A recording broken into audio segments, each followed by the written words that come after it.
Hey there guys, we are still working on the Timberjack 360. I thought I'd give you a little update. It's been cold out, so we're running the wood stove.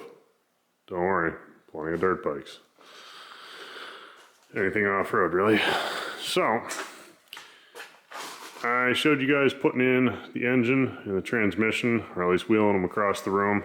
Most of the work doing to that was really hard to film. There's a lot of stuff, like I made custom brackets. There they are. See, I had an air compressor, but made a cover for that.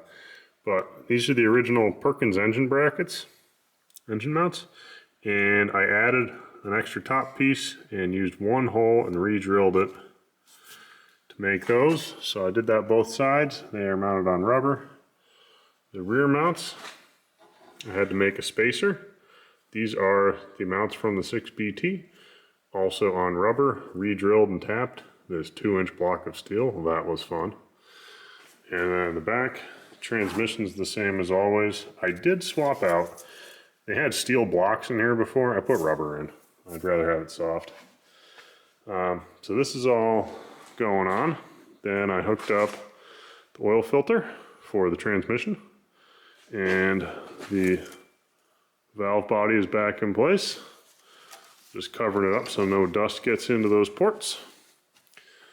These go to the steering cylinder. They're hooked up down there, but there's no hoses yet. I got the transmission temp gauge in. Look how clean that got. These old ones, you can take them out, and then there's tape around them. Right here, you can see there's fresh electrical tape on there. You take that tape off, and there's a hole in the top and the bottom, a big slit, probably about that long. And you can clean it out. Use some Q-tips and some solvent, and got some knobs on here. You guys saw the shifter in the shop. It's a hair looser. This bushing down here, I didn't replace the rubber bushing, but it's getting bad. And also, I had to space this out by the thickness of this cowl. It went between. I didn't realize that when I made it. We still need to put the hydraulic pump on down in here and hook up the drive shaft to the winch. And I need to replace this U-joint. I should have done that before put the transmission in, but it's not that hard to get to right now. And I got the brake in. So there's our pedal with our freshly redone new welded up, remachined the post, and upgrade from factory, added grease. So it's got a grease zerk now.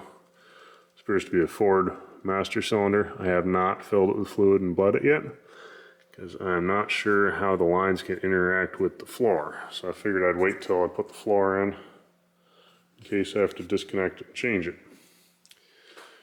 We've got these two capped off lines here.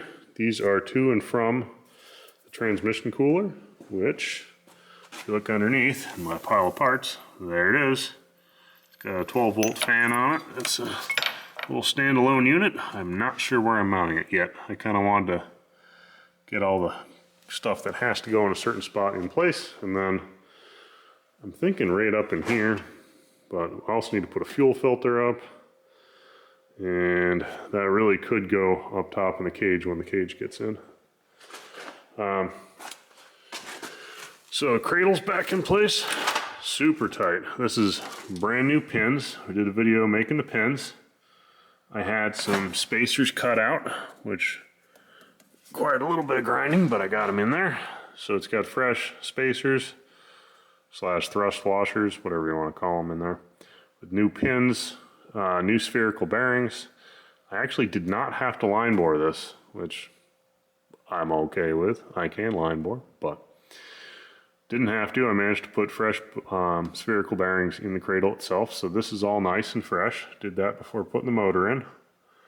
I've had a little bit of issues with filming. If you haven't noticed, I've missed a few things where I run out of battery. We still need to do these cylinders, the blade cylinders. I have seals for them. I have never seen the rods on them. The blade has been chained up since I got it. I do have rod material if I need to make rods. The seals are in that bag right there. You can check out my nifty steering system. chain on one side, chain fall on the other. Pick it up with the tractor and you can turn it and wiggle it into the shop. We also have, a little short on this, but I made this bracket here. I tried to put the fan for the 6BT back on, and it was actually hitting the upper pipe coming out of the radiator, and there's really no way to reposition stuff. I was going to have to cut off about 3 inches of all the fins, which by that point I'm not sure it's doing much. So I made a bracket here. It's all TIG welded aluminum, and it's got two 14-inch fans. They don't quite match, but I had them sitting around. They're very close, so I figured I'd use those. And this right here, this baby, ooh, hopefully it keeps it cool. That is a 4-inch thick core, and I had the radiator re-cored. It was about $1,500 bucks. So I'm trying to be really gentle. It's been sitting in the corner of the shop for 5-6 months, and somehow it didn't get damaged, so I'm happy about that. Here also, the engine stop cable is way too long. I need to get a shorter one of these. It's on my list. And then the throttle was a front pull. Went this way off of this bracket, which I've cut down. The cable itself appears to be a decent length, and I got it hooked up and I switched the linkage around. It's not tight on here yet. I think it's where I want it, but once you tighten them down, they're a little bit of a pain to move. So I wanted to make sure it was right. And then up here, I drilled the firewall. I've got the throttle and the stop cable in there, and the cutoff bracket. I'm planning on welding in there, and it's got these bolt holes in it, which the clamp that mounts right here go onto, and that'll give us a pretty straight shot to our throttle. So that's the thought of that at the moment. I do have from another Cummins,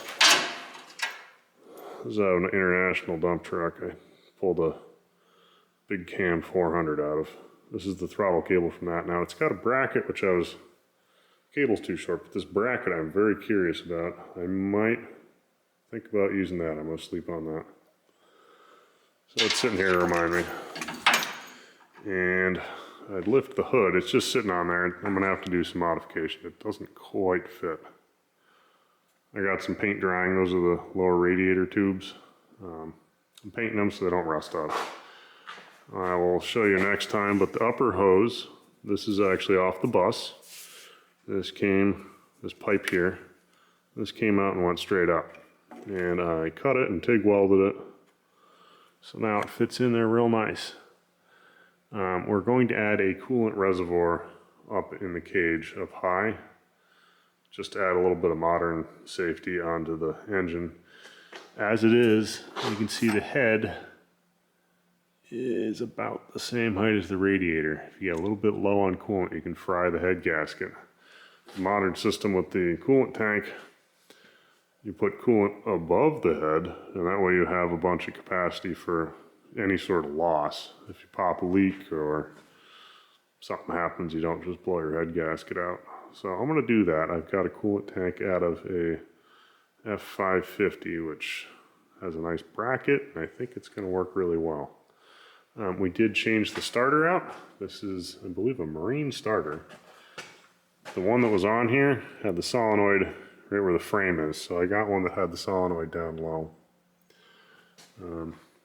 We haven't really done any wiring yet. I'm planning on, I started tearing into the harness a little bit. You can see I unwrapped it. We're taking the electronic oil sensors and all that junk out, putting just a mechanical gauge in. And then on the temp sensors, we're going to keep a lot of that because it was running an electric fan clutch. We're not going to use the electric fan clutch because we're not putting a fan on it. But I am going to take the wires going to the fan clutch and hook them up. I know, this is out of something else and I did not do those butt connectors. We'll clean all this wiring up, but we're going to hook that wire up to the pair of fans here. And that should allow us to have the fans automatically cycle. There is on the back of the engine over here, I looked it up. There's this temp sensor, which is normally closed and switches at 60 degrees. I believe that's Fahrenheit. So that is in the circuit with the rest of the stuff to shut off the fan until it reaches 60 degrees. And then there's another, I don't know what this was to shut off the fan. I'm probably just gonna jump this out. And then you go up in here, this one goes to the coolant temp sensor in the upper radiator hose. And then you've got it going down into the fan clutch. So this one right here will now go to the radiator fans. And then it goes over, there's a couple sensors on the other side. If we step back, you can see I left the front axle off for now. The front axle, I haven't posted anything about it, but it's fully rebuilt. It's sitting outside, and I'm gonna put it on last because those tires are really hard to work around, and right now, look at this. I can walk right up to it. I can get to the cylinders, I can walk to the engine. It's low, it's a comfortable height. It's great. So here we've got two different oil sensors. I'm guessing one was pressure, one was an alarm. One's wired in with what I think is an alarm on the coolant as well. This I'm going to disconnect right here, and that is going to go just to a mechanical gauge for oil pressure back on the dash. So these wires will go away. Then there's a coolant sensor on the top of the water pump, and then there's another one kind of down in here. So those two, one of them's an alarm and it's going to go away, and then, or at least the wire will go away, and the other one will probably stay in. Then we have the alternator. There's a white, this is our ground, so that grounds the whole motor. That's pretty nice. We have our red for our hot. I'm just going to run these right back to the battery. And there is I don't think if this even has there's no plug. I could probably run an ammeter off one of these. I'd have to look it up. It's a Lee Neville. There's the model. So I haven't changed the oil yet. We're going to get it started, warmed up, and then we'll dump the oil. I've clocked the turbo. I got to make sure it's locked in, and right now it still moves. You can loosen this stuff up and you can pivot the whole housing as well. So I got this lined up nicely to go with that 90 I've got on the intake. I'll show you a little bit more about that when I have the hood off. So that'll plumb the air from the turbo to the intake. We're eliminating the cooler. It doesn't fit. And this is a 215 horse motor. It's the high horsepower 6 PT. And this transmission is rated for 175. That said, the hydraulic pump, I looked it up, takes 35 horsepower alone. And then you add in your alternator, and there's also, the winch has some friction to it, because that's, I don't know if it's called friction, but a little bit of load, that's always going. And I'm running it, so I'll just have to be mindful of it, keep an eye on my gauges, so I don't blow it up. I was hoping to leave the big fan on actually just to rob some horsepower, as stupid as that sounds. But no cooler, it'll probably take a few horsepower off and get me about right. Now, the air coming from the air box, that bus was plumbed with a bunch of these nice rubber 90s. So I got 90 down, and then it's gonna hit another 90 and go back under the firewall. You can see I have a 90 jammed in here already. I'm looking for I need some 4-inch pipe. I was going to use some PVC, but I haven't found any chunks in my pile that are 4-inch OD. I probably need steel coming up because this bracket, these go to the steering cylinders. The gap here is not 4 inches wide, and if I do steel, I can dent the pipe a little bit and get it in here. So I was going to bring it up. And then we'll put the air filter canister up top here. Probably not in exactly the same spot, but the concept. And I showed you doing the parking brake, I think. But this is a stock lever. And then made this link here It goes from, I actually made the clevis because I couldn't find one in my pile of stuff. So I whipped one up. It's adjustable. Goes down to the parking brake, and we put new shoes in there. I got a video of that. And we're going to swap out. This is the gas pedal from the bus. Accelerator. There's no gas here, I guess. Someone will complain. It looks a little crusty, but it actually works pretty well. Originally, it had, I wish I could save it, because this thing is awesome. Look at the accelerator that was on there. It was all mechanical. Look at the size of this thing, and it's got spots to hook your toe, so you can really brace yourself. And that's a size 14 shoe, so it's not small. The bracket's made of, it's probably 9/16, at least half-inch steel. It's beefy. But that whole linkage went off the bell housing, which only fits Perkins. It's going to be a lot of work to retrofit, and the cable actuator will work real nice. So we'll do that. Here's our steering cylinder again. Our center pins, upper one's pretty good. Lower one, it's sloppy. We're going to have to line bore the machine. I am going to try to get the whole thing driving, running before I split it. I probably won't put the cage on, but I want everything that's open already to be finished. You do need to get into this gearbox here. This is the gear reduction box for the winch. So you got the PTO shaft from the transmission going into the box. As a gear reduction, I don't remember off the top of my head what the reduction is, but that feeds the winch. That's one of the parts of these automatic ones. It doesn't come out, instead of a transfer case there, it's just a little reduction box. So I need to go, it probably leaks like a sieve, but we'll put oil in it and I guess see how leaky it is. Still need to drain the fuel out of the tank. I'm not sure quite how much is in there. There's something in there. I don't want to put that in the engine. I am going to run, I think I'm going to put it on the firewall, right over there. I'm going to run another fuel filter. I got one right here. Brand new, because I have a feeling there's junk in this tank. No matter what I do to clean it, it's probably still going to be there. So I'll put a fuel filter before the motor.